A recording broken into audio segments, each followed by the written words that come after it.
forage sorghum, which is a little different than chopping corn. Not really, it's pretty much the same process, but it is a different crop. And we do it a little later in the year than we chop corn.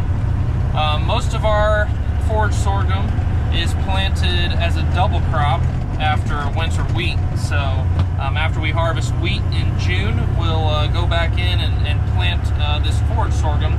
This year we didn't get our wheat harvested until July, so this was pretty late planted, and it actually was killed by a frost we had this past week.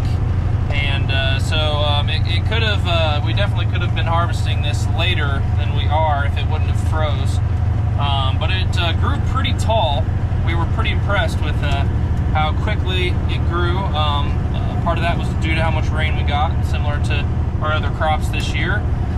Forage sorghum is it's similar to grain sorghum. You've probably heard us talk about grain sorghum. Here in Kansas, the slang term for those two crops, grain sorghum, we call it milo, and forage sorghum, we call that cane. So we're chopping cane silage right now. I'm trying to find where they're at. So this is what cane looks like, forage sorghum. Pretty tall stuff.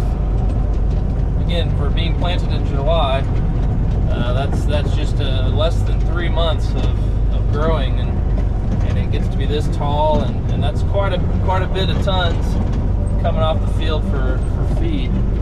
I'm trying to find our radios aren't working. Oh, I found them. There they are. It's kind of like a maze back in here.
Alright, so here you can see our different ingredients we feed cattle. We've got grain dust, which we're going to have a video on a little later this year. We've got alfalfa hay.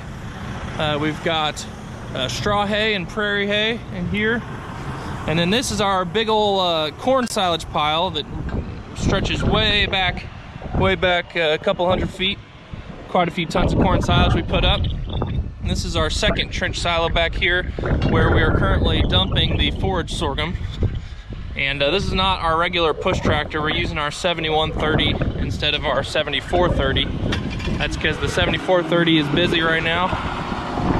And also it's not going to be that much forage sorghum.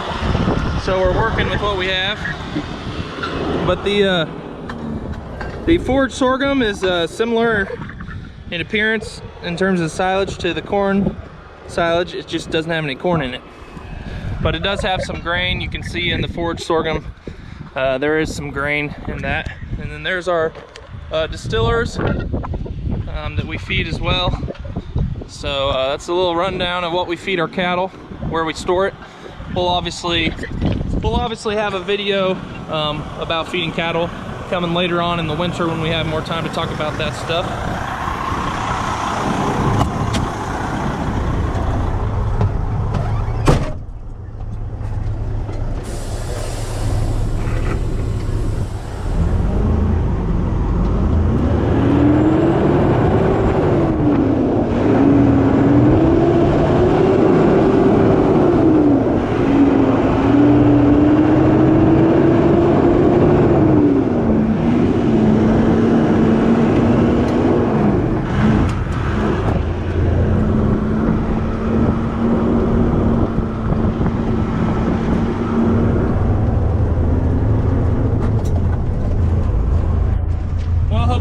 enjoyed this little video about chopping forage sorghum. Very similar to chopping corn, but again, there's some reasons why we grow a couple different crops. And I guess one more reason we do that is to spread out our harvesting and our growing and our planting. We grow like 8 different crops here on Peterson Farm and Livestock, and some farms around here just do corn, wheat, soybeans. But since we have cattle and since we like to spread out our planting and harvest throughout the year, we're able to plant from April all the way through the end of July, and then we start harvesting in July with our corn silage, and our harvest usually stretches into November with our beans, forage sorghum, corn, soybeans, I'm forgetting things, milo. And so that's kind of how we make the best use of our time and our equipment, and it gives us a lot of good feed to feed our cattle, as well as cash crops to take to town. And then of course the crop rotation is important for soil health and yield, and you know, just making sure that our soil is getting utilized for all sorts of different things.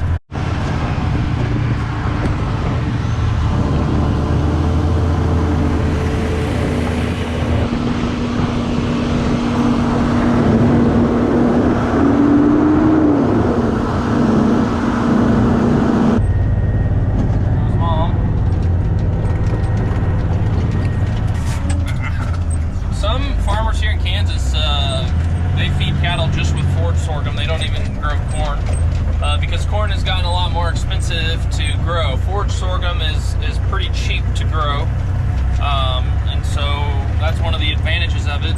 It's probably not quite as good of a feed as corn is in terms of nutrition and how fast cattle can gain on it, but that doesn't mean it's not a good form of nutrition, and that doesn't mean the cattle don't gain well on it. It's a good source of feed, and especially when you can grow it in 3 months on soil that isn't as good. We tend to plant our corn on some of our better soil, and we'll plant this forage sorghum on maybe some of the more marginal soil. So it's just like milo. We grow milo for grain instead of corn on some of our more drought-prone areas or lesser soil. We do the same thing with corn as a silage. We do forage sorghum, and so it all depends on how much moisture you think you're going to have. And this year, everything did well, and so it didn't really matter which you planted. Over here to the left, you can see the cover that we're going to have going into the winter. A nice amount of residue on this field where we planted millet and then baled off the millet. You probably saw that in one of our vlogs a few vlogs ago. And here we just planted this cover crop. This was oats, triticale, and rye. Oats, triticale, and rye. And so it's coming up green down the row, and that'll be a nice cover crop to plant into next spring. So there's a variety of different ways you can do cover cropping. Also, I wanted to clarify, Nathan told me that the millet isn't necessarily a cover crop, although by definition it is. It covers the ground over the summer, but we do harvest it for hay, and we pretty much grow it like any sort of double crop. So double crops and cover crops can kind of run together, so it can be kind of confusing. I wanted to clarify that it's kind of a cover crop, but it's also kind of not. That's kind of a cash crop because we harvest it and feed it. But you know, it's all kind of for the same purpose, and it's all part of our no-till system that's built on building soil health, building soil residue, and keeping something growing on the ground at all times, just like it usually is in nature.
So one of the questions that we get asked the most during harvest season anyway is, why don't we have a grain cart? And that's a very good question.